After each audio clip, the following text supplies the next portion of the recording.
Look around. We have the whole world taking care of our babies.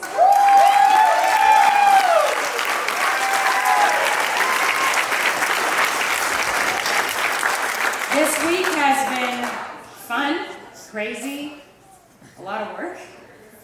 And it was so fun for me because when we have our parties, I run, I work, I'm exhausted, but we had so many people this week that stepped up, and I got to take a step back and actually enjoy the week. So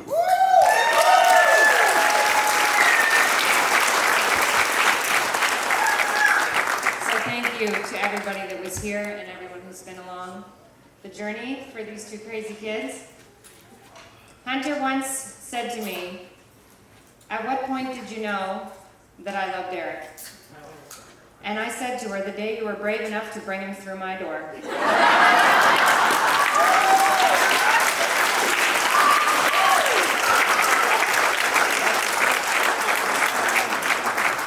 I'm going to let him take over, but I just want to know when I'm going to have grandbabies. Really?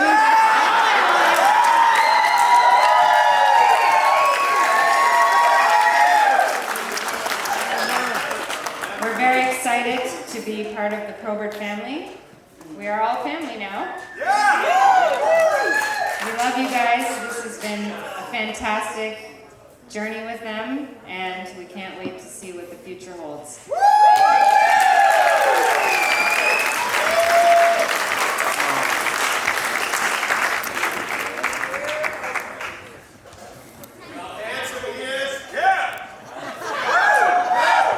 Ladies and gentlemen, I am the father of the bride.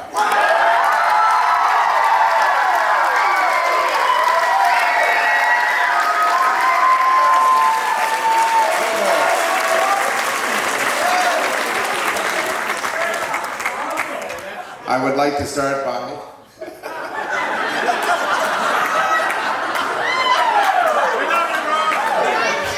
That's right, I am crying.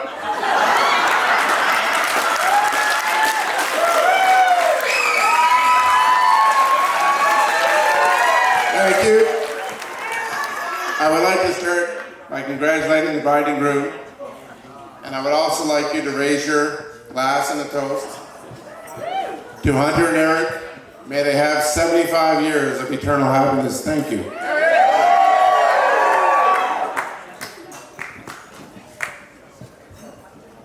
All right. Too late for that. All right, I would like to start to thank you all for coming. Every person that's in this tent has touched the lives of Hunter and Eric, and we are so happy that you could all be here to be a part of their special day. Like Brian said, to put on a wedding with this many guests at our home is really difficult. Without the help of so many family and friends, it would not have become a reality.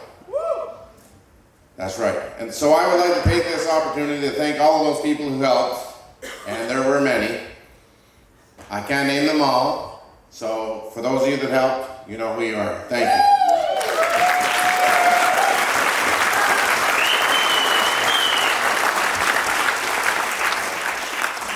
Eric, you little bastard. No. I'm starting with you.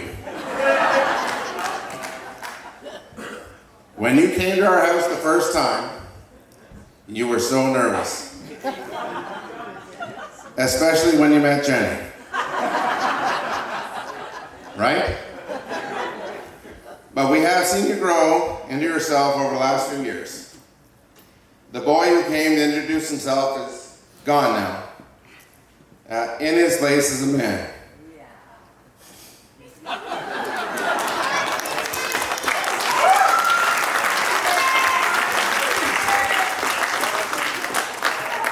A man who is confident, intelligent, thoughtful, and generous. A man who works hard, but likes to have fun. One who loves with everything he has. And it shows.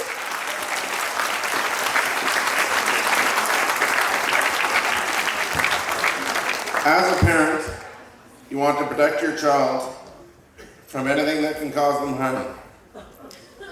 But being a daddy to a baby girl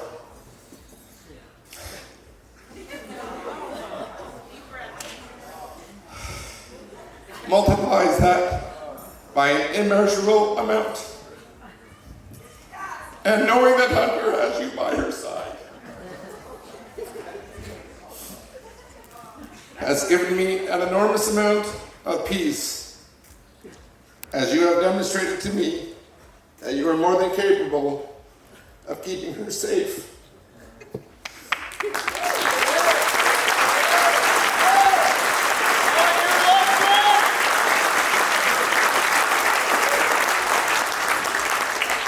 I remember when you asked for my permission to marry Hunter. I thought to myself, what the fuck is wrong with you? We are crazy. A little while later, I realized that you are the same kind of crazy. Traditionally, this is where, as the father of the bride, I would take the opportunity to welcome you to our family.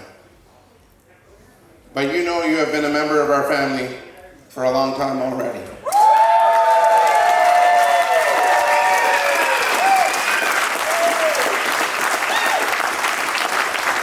Whenever Jenny and I talk about the fact that we have 5 children, Juno and Vinny will cut in and say, no, you have 6 kids. Don't forget about Eric.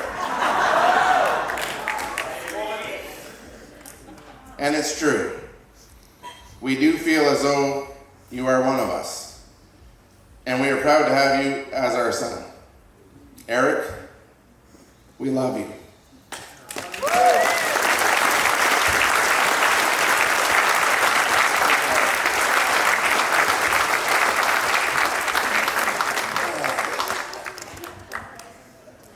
Hunter.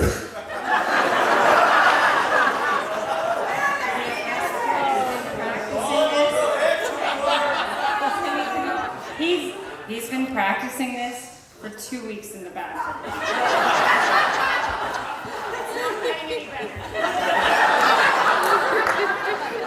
Hunter, where do I begin? Well, first things first, you granted my wedding, so now we're even.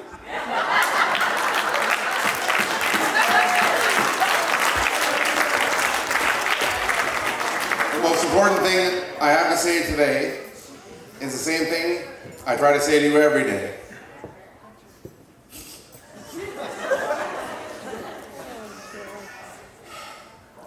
Daddy loves you, sweetheart.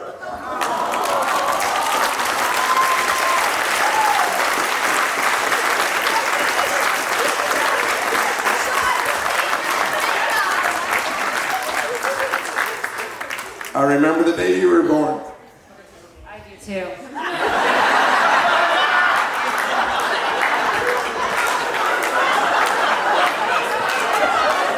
I didn't feel a thing. We were getting ready for bed, and your mom went to go to the bathroom.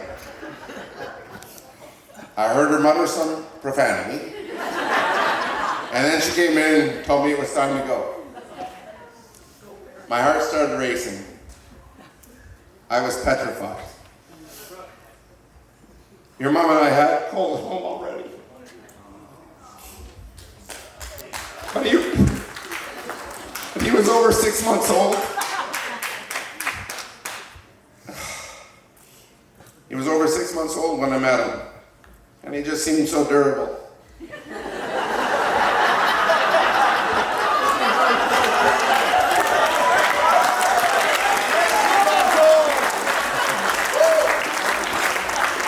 I had seen my brothers all born after me, but I never really had to help with them.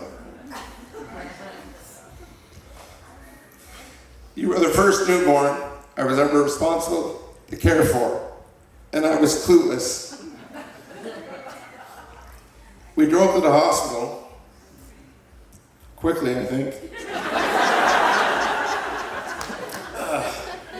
But I got there safely, and Off your mom went with the nurse and nanny. Well, I went to park the car. When I came in, your mom was in a room and in full-blown labor. The nurse came in, took one look at me and said, "Relax. This is gonna take a while." I thought to myself, good. I need to wrap my head around what's going to happen so I can help. About 45 minutes later, your mom told me to get the nurse because she felt like you were coming. I got the nurse and she came in and your mom said, "I think she's ready." And the nurse told her that it's just pressure she's feeling, but that she would check her to make her feel better. She lifted up the sheet and was gone and back with a team of doctors and nurses so fast I was shocked. Then everything started to pick up speed. No painkillers, none. As you were crowning already. As I was watching my first ever birth, I thought, fuck. Is that what the head's supposed to look like?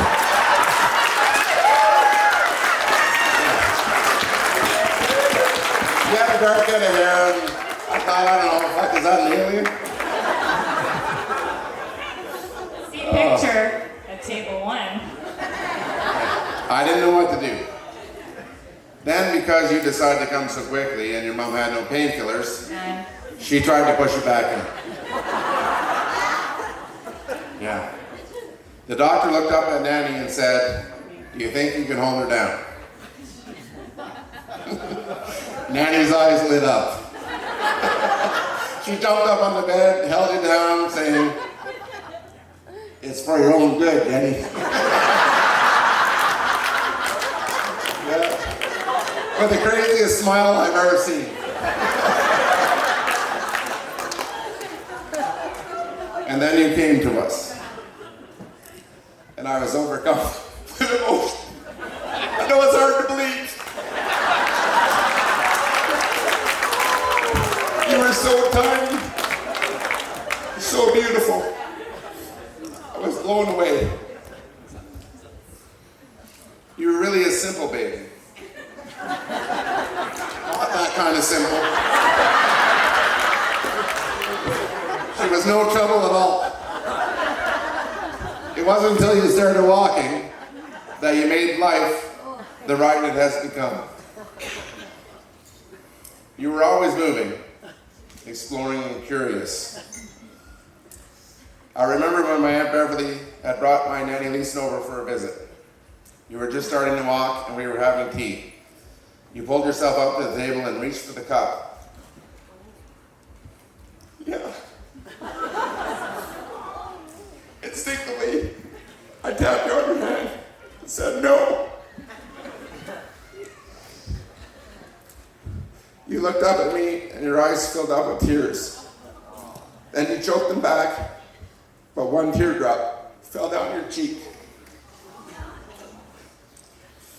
It was in that moment that I realized I was screwed.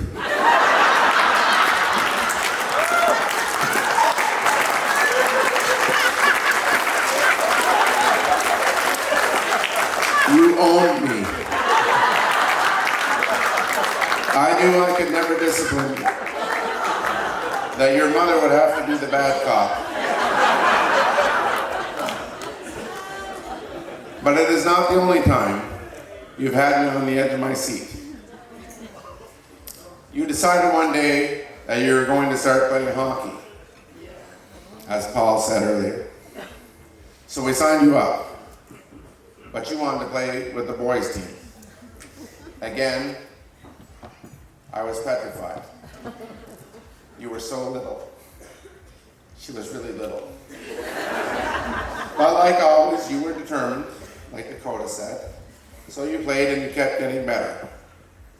Then as you got older, it was body contact. Against the boys.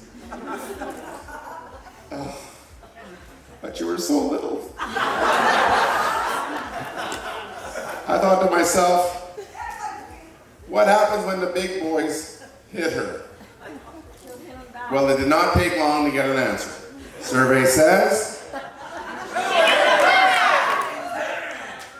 as Paul said, she flattened them. How is that even possible? I don't know, but I was on the edge of my seat every game, full of anticipation and pride.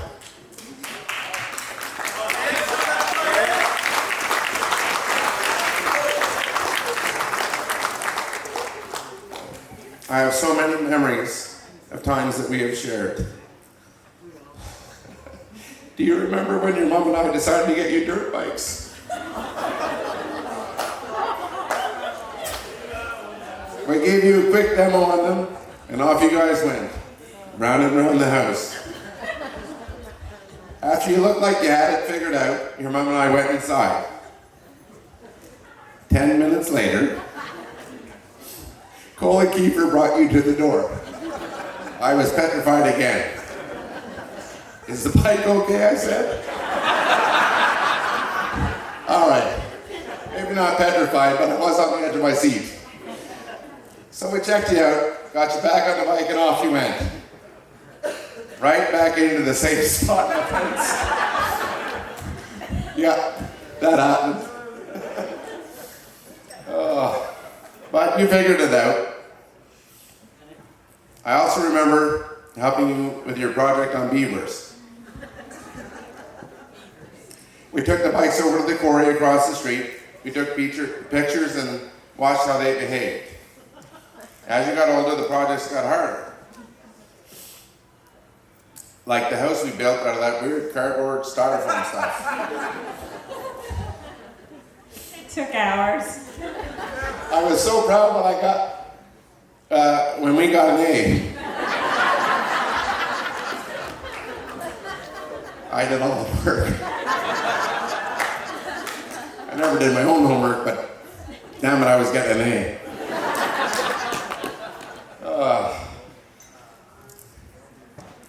Of course, you passed high school after that and decided to go to South Africa. That's right, all you South Africans, raise your hands.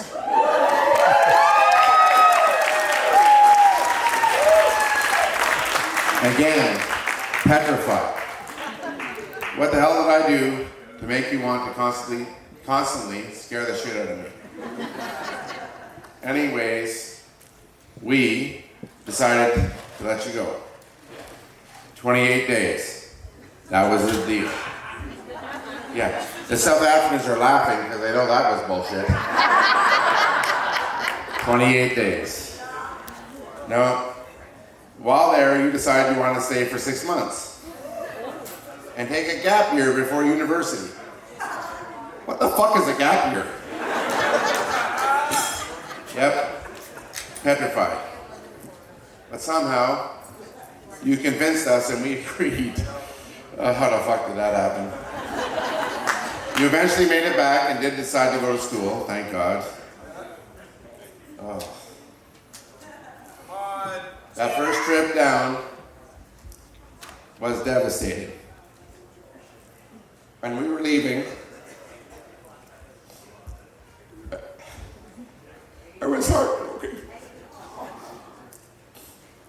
A piece of me was being left at York.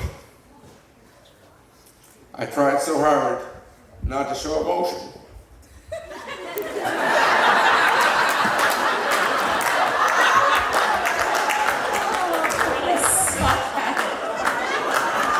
I just wanted you to be happy. But then Vinny and Juno started crying. And, oh shit, I'm screwed again. Oh. It is such an unreal experience to go through. I was so torn in my mind. On one hand, I wanted you to become a strong, independent woman and slowly take over the world.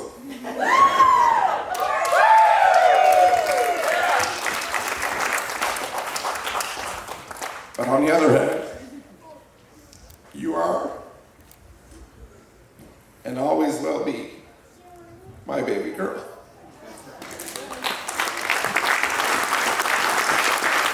I had to let you go and discover who you are. It's the single hardest thing I've ever had to do. We've never got to this page.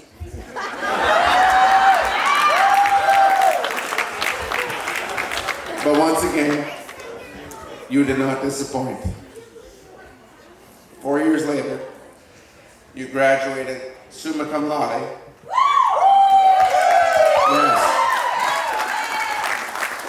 And I beamed with pride and tears. What the hell is wrong with me? This is your fault. Shall we talk about that, Hunter? I have always been proud of your accomplishments, big and small. You know, as a parent, Hollywood movies would have us believe that on his daughter's wedding day, a father looks at his daughter and sees her 5-year-old likeness looking back.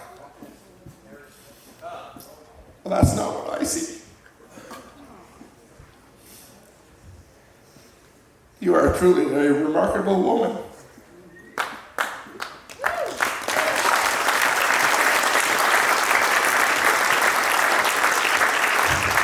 You have accomplished so much in your 22 years that I couldn't possibly cover them all. Your athletics and studies at York University are amazing.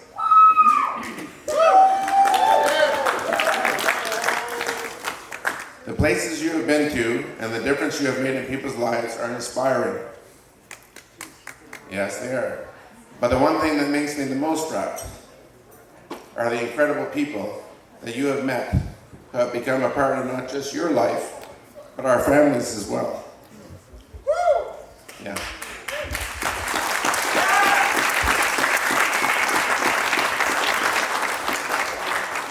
They are a testament to your infallible character. For great people do not tolerate anything they deem unworthy. And you have an amazing group of people in your life. Hunter. Here it comes. This might not be the under the sea theme you pictured as a child, but you did find your Prince Eric.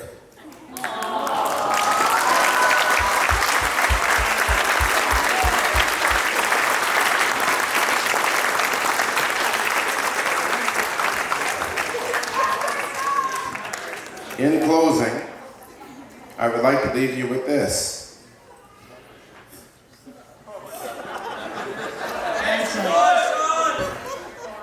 Enjoy the ride. And Hunter, family comes first.